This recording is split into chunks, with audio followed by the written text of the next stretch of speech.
पुण्याच्या नवनिर्वाचित महापौर मंजुषा नागपुरे या RSSच्या कट्टर समर्थक मानल्या जातात. मोहन भागवतच्या निकटवर्ती मानल्या जातात. त्यांनी बाबासाहेब आंबेडकरांमुळे आणि संविधानामुळे मी आज महापौर झाले असे म्हटले आहे. आपण जर हा व्हिडिओ बघण्याच्या अगोदर आपण जर नवीन असाल तर व्हिडिओला लाईक करा, चॅनलला सबस्क्राईब करा. चला व्हिडिओ बघूया. नेमकं प्रकरण काय?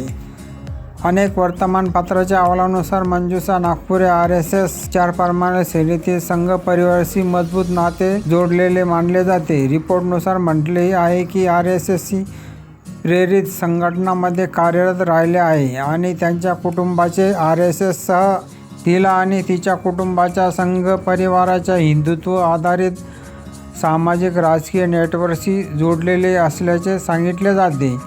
RSS समर्थक किंवा कट्टर समर्थक हा एक व्यक्तिगत लेबल आहे आणि हे वापरणे विशिष्ट संदर्भ, व्यक्त किंवा क्रिया यांच्या आधारित आहे. बातम्यामध्ये ती RSSची स्ट्रॉंग बॅकग्राऊंड असलेले म्हटले गेले आहे. त्यांचा या अर्थ असा आहे की त्यांच्या राजकीय सामाजिक कार्यात हिंदुत्व समर्थन आणि संघ परिवाराच्या विचाराचा प्रभाव आहे. काही राजकीय नेते, काही अभ्यासक सांगतात की RSS कधीही बाबासाहेबांचे संविधान मानत नाही, बाबासाहेबांचे विचार मानत नाही. मग प्रश्न असा पडतो की पुण्याच्या नवीन महापौर मंजुषा नागपुरे सांगतात की मी बाबासाहेब आंबेडकरांमुळे महापौर झाले, बाबासाहेब आंबेडकरांच्या संविधानामुळे मी महापौर झाले.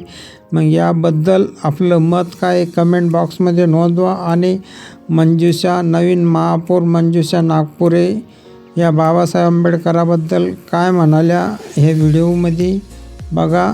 धन्यवाद. भावना खूप चांगल्या आहेत. जबाबदारी मिळाली. पक्षाच्या सगळ्या श्रेष्ठ नेत्यांनी विश्वास दाखवला आणि ही जबाबदारी दिली. सगळ्यात महत्त्वाचं म्हणजे बाबासाहेब आंबेडकरांनी संविधानात जे आमच्यासाठी केलं त्यामुळेच आज आम्ही इथे आहोत.